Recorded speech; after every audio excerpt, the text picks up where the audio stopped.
Two employees walk into a bar. Okay, it's not a joke. Let's talk about two employees that engage in some kind of a non-constructive disagreement. They're both at the same level. They're both at the same team. And they enter some kind of a disagreement. Could be professional, could be personal. And it's not constructive. It's not the constructive type. It is maybe destructive, maybe politically correct. But at some point, they realize that they can't solve the issue themselves. And they turn to their boss. They decide to have their boss fix it. Except they don't go together. One of them gets there first. One of them goes and talks to the boss first. He tells his story, or at least his side of the story. Then the other one gets there, the second one, after the first one had already left. It's slightly a different story, maybe because there are two sides to every story. There are different perspectives. Maybe because one of them, or maybe even both of them, are lying a little or stretching the truth. Who do you think the boss believes? Who do you think the boss trusts? Well, the boss will typically believe and trust the first person to come and see them. Why is that? In this episode, I'm going to talk about why this is happening. I'm going to talk about what you should do if you are the first person to tell your story, your side of the story. I'm going to talk about what you should do if you're the second person to see the boss and tell your side of the story. And I'm going to talk about what you should do if you are the boss. Right after this.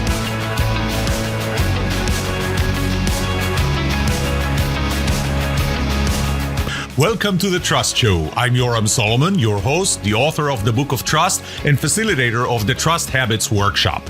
My mission is simple. I want to help you form habits that build your trustworthiness, because the answer to this question will have the biggest impact on your personal and professional success or failure. Can I trust you?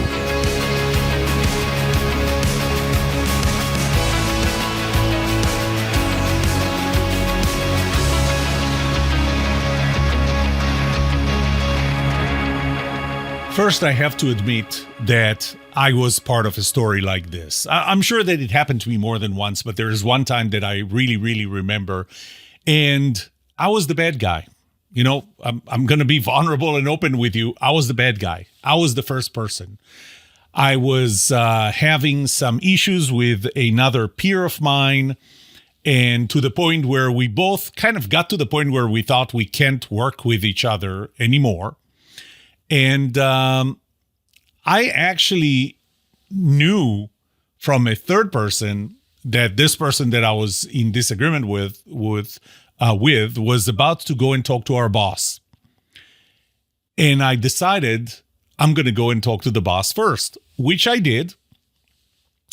And then I came back to our area. And by the time that this other person came back, he talked to this third person and he said, I went and I talked to our boss, and it seemed like he already knew everything and he already had Yoram's side of things. And so I felt like I was coming in, with a disadvantage.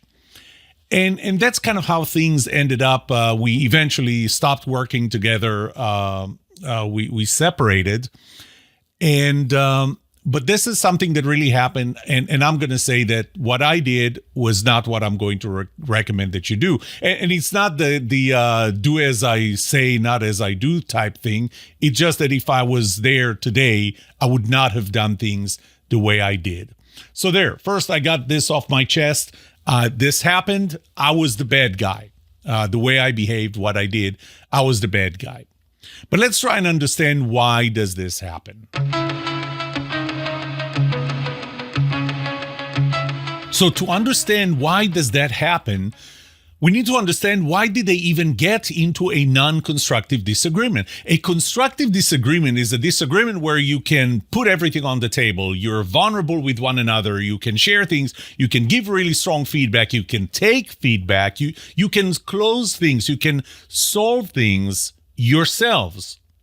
But you didn't get there. You got into the non-constructive disagreement, whether it's the destructive disagreement where everything becomes personal, emotional, and irrational, or even the politically correct disagreement, which is nothing was really on the table. The big elephant in the room was not there. You didn't put the important things on the table, which obviously means that you're not going to reach an agreement. Why did that happen at first place? Why did you have to go to your boss to get it resolved? Why couldn't you resolve it yourselves? The reason is because there was no trust between you to start with. I'm going to go back to one of my surveys where I asked people, I gave them five options. I asked the question, how do you feel about disagreements with your peer? And the five options were, I feel that it's unproductive. I don't feel comfortable disagreeing. I avoid disagreements altogether. And on the other side, we can disagree, but it's not personal. We can passionately disagree and remain friends. Well, when the level of trust was low, the probability of saying disagreements are unproductive, I don't feel comfortable disagreeing, or I avoid disagreement altogether is 10 times higher than when trust is high. When trust is low, there is a 61% probability that you're going to choose one of those three. Only 6% if it's high trust. And by the way, that 6% is only that we avoid disagreement, but it's nothing, it's zero on I don't feel comfortable or I think that disagreements are unproductive. That's when we have high trust. So 10 times more likely to avoid disagreements, not feel comfortable or think that they're unproductive when the trust is low versus when the trust is high. 10 times more. On the flip side, we're 141% more likely to say we can disagree and it's not personal, or we can passionately disagree and remain friends if trust is high compared than when trust is low. It's 94% when trust is high that I'm going to say we can disagree, but it's not personal, or we can even passionately disagree and remain friends, versus only 39%, less than half, if the trust is low.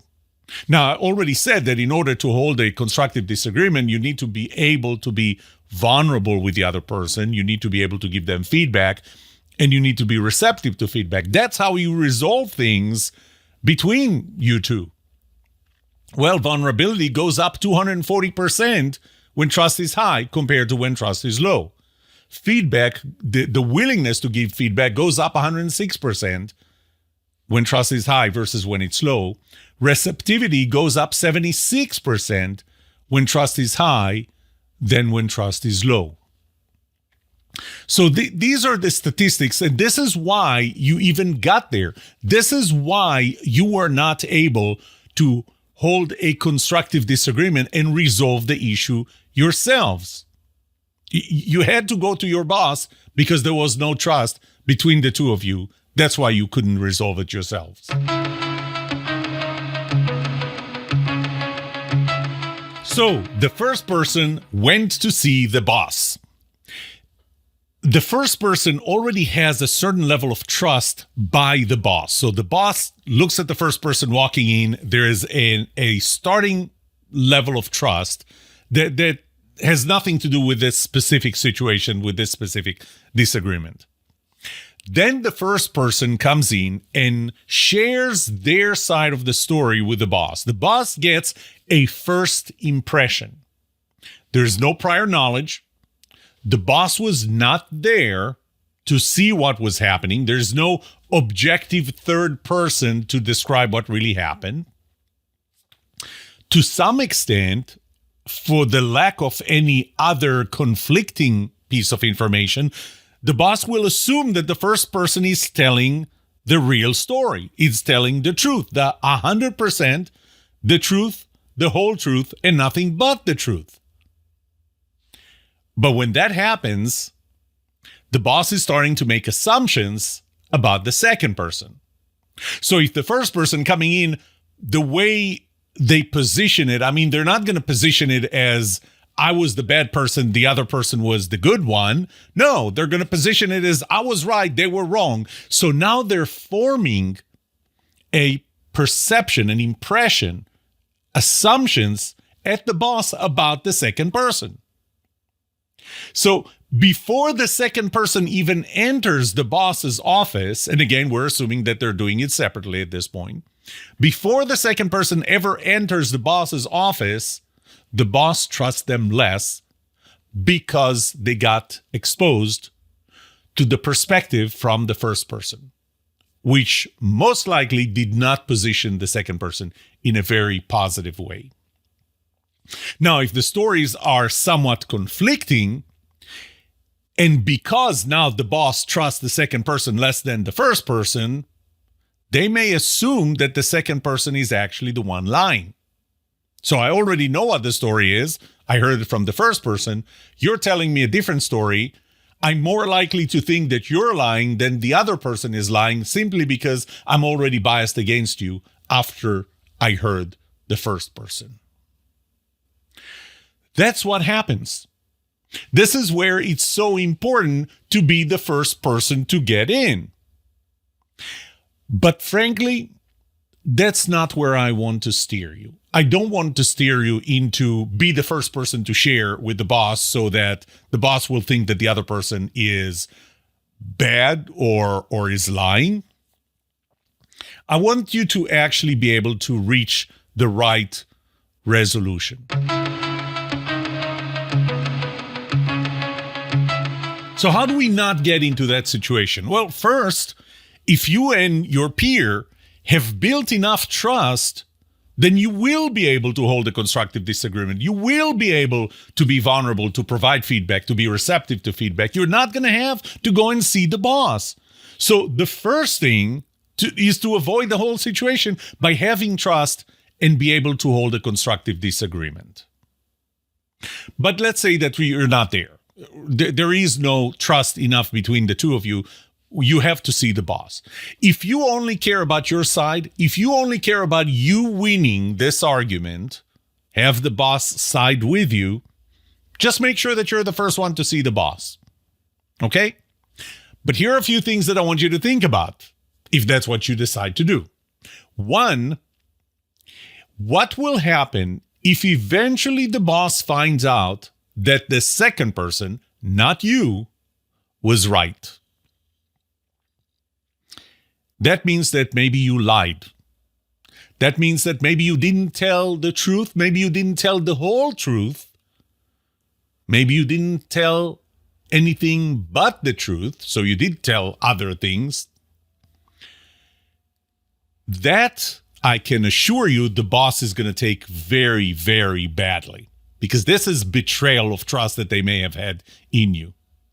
Now they trust you less, much less than if what you told them is the absolute truth, the whole truth, and nothing but the truth.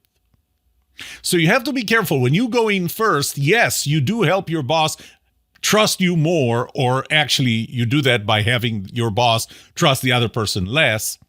But unless they find out that you're right, what you have done is betrayal. And that's going to cost you to lose a lot more trust by the boss. But again, I'm going to assume that what you care about is not winning against your peer. But what you care about is doing what's right. It's finding the right answer. So what do? The first thing that I would recommend is try and go together. You and your peer. And you would think that this is obvious, but what I found is that it's not obvious to all people. Heck, it wasn't obvious to me when I did that. And you know, granted, I have to tell you, this happened close to 40 years ago, okay? So I was very young. So we're not talking about something that happened last week. And I already told you that I would have done it differently. But the first thing that I would do is say, let's go together. Let's have our boss help. We can't resolve this ourselves because there is not enough trust for us to hold a constructive disagreement. Let's go to our boss and ask them to mediate, to find the right answer. By the way, there is another good thing about that, and that is if your peer says something that you disagree with, you have the opportunity to respond to it as opposed to you spoke, then your peer spoke, your peer said something, but you're not there to even respond to that. So there is an advantage for that. Another advantage is, frankly, for either one of you, it's going to be harder to stretch the truth or lie when the other person is right there. It's harder.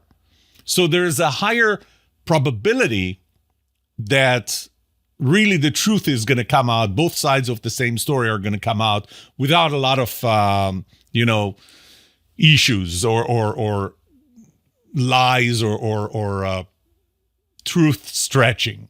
Okay. Again, one of the examples I always give about confirmation bias is when within the span of 5 minutes, the local affiliate of one of the major networks and then the national network, they gave two very conflicting pieces of information about COVID cases. So at that time, it was the local affiliate said that the number of COVID cases went down 60% in Texas. The national affiliate, in 5 minutes later, said that it went up 81%. Bottom line is both of them were correct. It just that it went down 60% over the last month and went up 81% over the last week. They both provided truth, but they didn't provide the whole truth. They didn't give the full picture. Now, if each one of them, which is what really happened, each one of them provided the information separately, you find it hard to maybe trust either one of them, but you know that one of them is not telling you the whole truth or the truth, period. But when both of them are in the same room at the same time, and one says, hey, this went up down 60%, the other one says this went up 81%, this is going to be the point where either the two of you or the boss steps in and says, okay, we cannot have this disparity of the information. Let's figure this one out. And it's a lot better to do. It's probably only feasible to do when you're both in the room at the same time. Plus, you know what? If you come in and say something to the boss about something going out down 60% and your peer comes up later, says something went up 81%, your boss is going to find the truth. And you don't have any control over what they're going to think about you and what you said. So the first step, the first thing I would do is the first thing is build trust so you can resolve it yourself. The second part is going to be go together.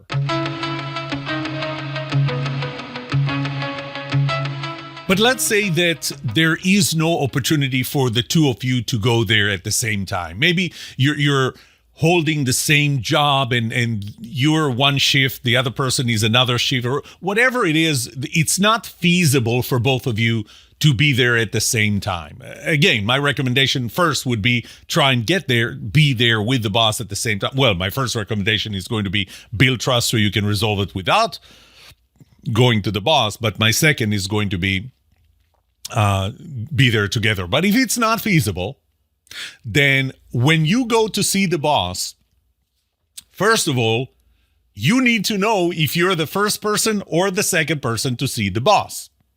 It's important because it will affect how you approach it. Let's assume for now that you're the first person. If you're the first person, do not take advantage of your head start. You have a head start.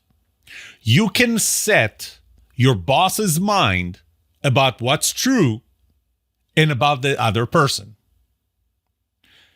I'm not assuming here that you're trying to win and have the other person lose. If you do, then forget everything that I said, but that's not what I'm trying to guide here. I'm trying to guide you to get to a win-win as much as possible, to get to the real answer, to the real solution. So if you know that you're the first person, do not take advantage of your head start. Stick to the truth. Try as much as possible to convey both sides, which, by the way, for that you need to be able to see the other person's side, which would be a great step for building trust and being able to resolve it yourselves. But let's say that you can't. There's not enough trust. You can't resolve it yourself. At least try to see the other side and even bring it up with the boss. This would come up something like, look, I know that his side is going to be this and that, and I acknowledge that, and I know that it's important to them, but it's important to acknowledge the other side. It's also important to tell the boss that you are only telling one side of the story. Even if you're not 100% sure about what the other side is, or you don't feel that you can convey it clearly enough, but just remind the boss, look, I'm going to tell you my side. I know that the other person has another side to it. And they will come in and they will share it. And I'm even going to ask you to defer judgment until after you heard them. Don't give me this advantage of the fact that I'm here first. So please hear them out first before you reach any judgment. And I think it's important. It's even important for you to build trust in you by the boss. The fact that you're acknowledging that there's another side, the fact that you're asking not to get advantage by the fact that you're first. This is what you should do if you're the first person to walk into the boss.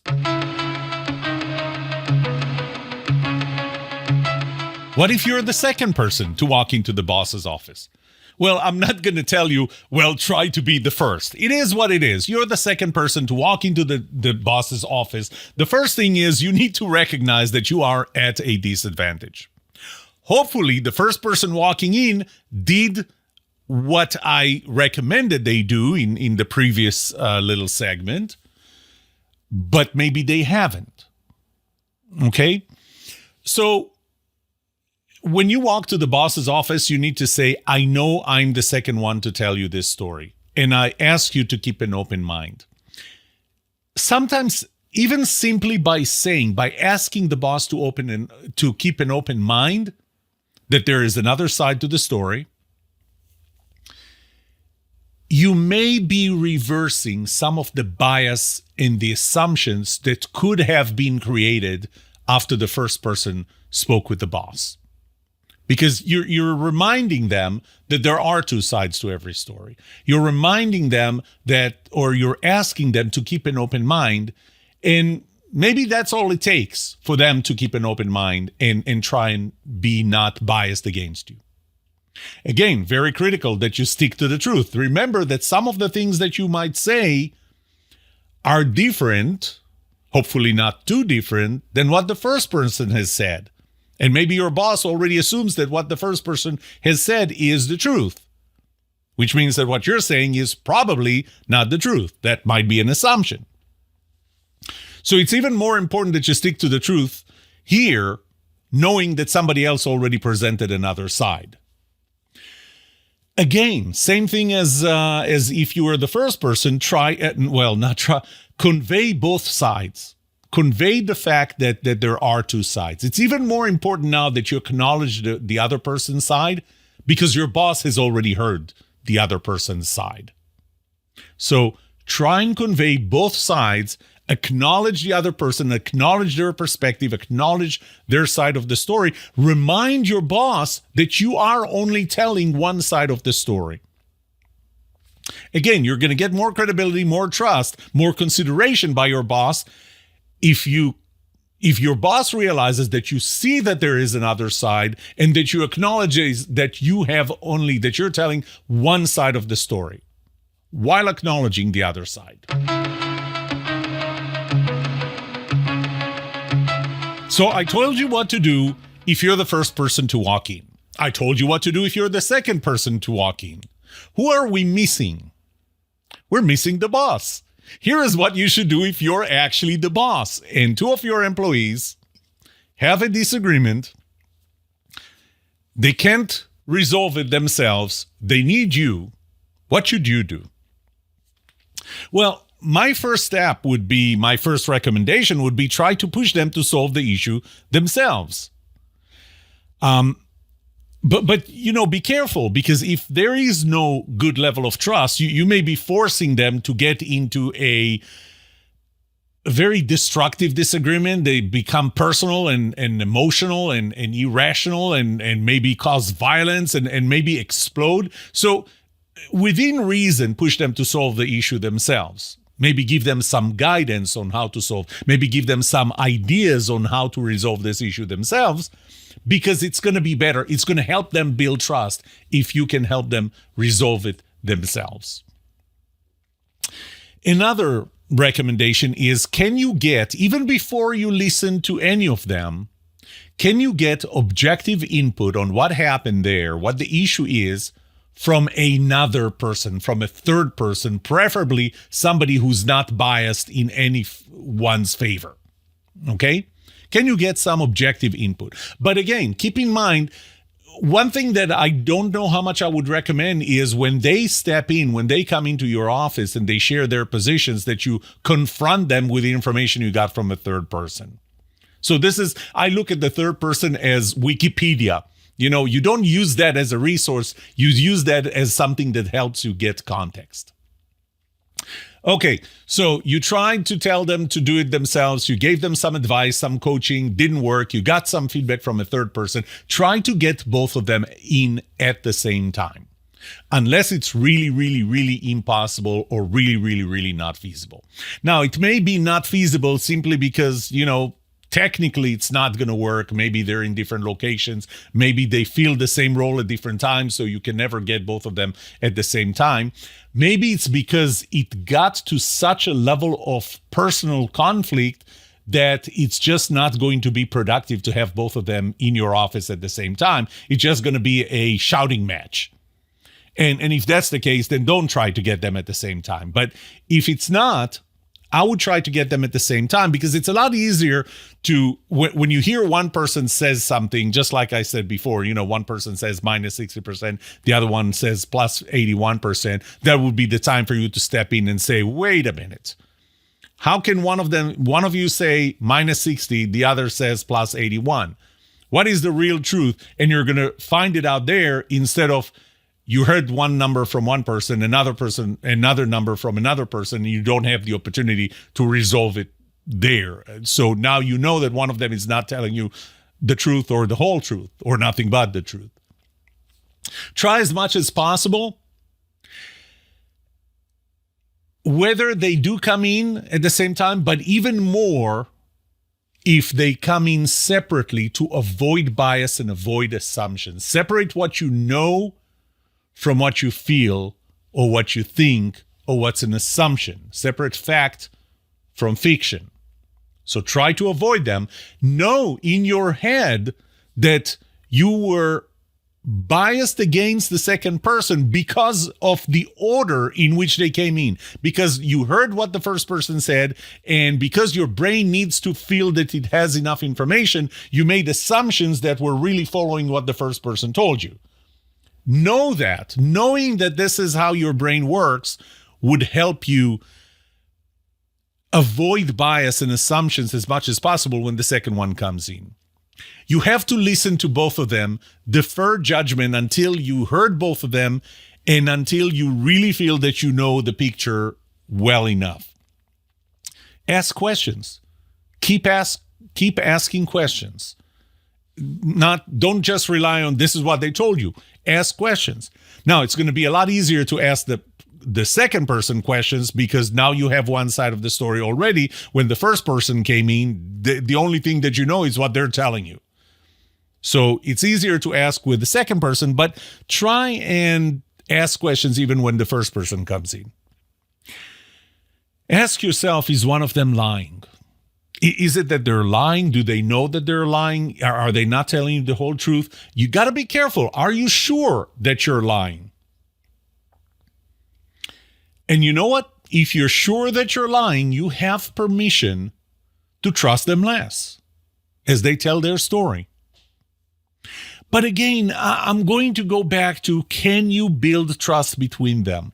I think that the most important role that you can have as their boss is to build trust between them, so that you're not going to be the person that they always come to resolve their issues. They're going to be much better if they have trust and they can engage in a constructive disagreement and don't need to run to you whenever they disagree on something. Help them reach a win-win solution. Help them reach the real answer, the real solution for whatever conflict that they have, as opposed to be a judge and determine who won and who lost and make it a zero-sum game. Feel your role as a coach. coaching them in resolving this specific situation, as well as building trust so that in the future, they can resolve those situations themselves. You know, this phrase keeps coming to my head. Give a man a fish and you fed him for a day. Teach a man how to fish and you fed him for a lifetime. So coach them how to resolve their own issues, and they will not have to come back to you. Coach them on how to build trust between them. That's probably one of the most important roles you will have as a leader.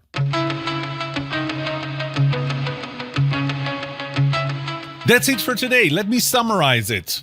Timing is everything, including in trust.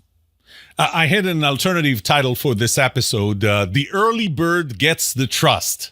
Don't you just love this one? Anyway, when there is no trust, there is no constructive disagreement. I showed you the statistics. I shared with you the statistics that I did from my own surveys. That's why you go to the boss, because there's not enough trust for you to be able to resolve things yourselves. Got to remember that there are always two sides to every story. Every person has their own side. Undoubtedly, the first person to go to the boss sets a bias and assumptions with the boss and therefore has a head start. The second person has to fight a disadvantage. Now, whether you're the first person, the second person, or the boss, if you care about reaching the actual solution, the right solution, if you care about win-win in any one of those three roles, the first person, the second person, or the boss, there are things that you can do. And that's what I took you through in this episode. That's it for today. May trust be with you. This was The Trust Show.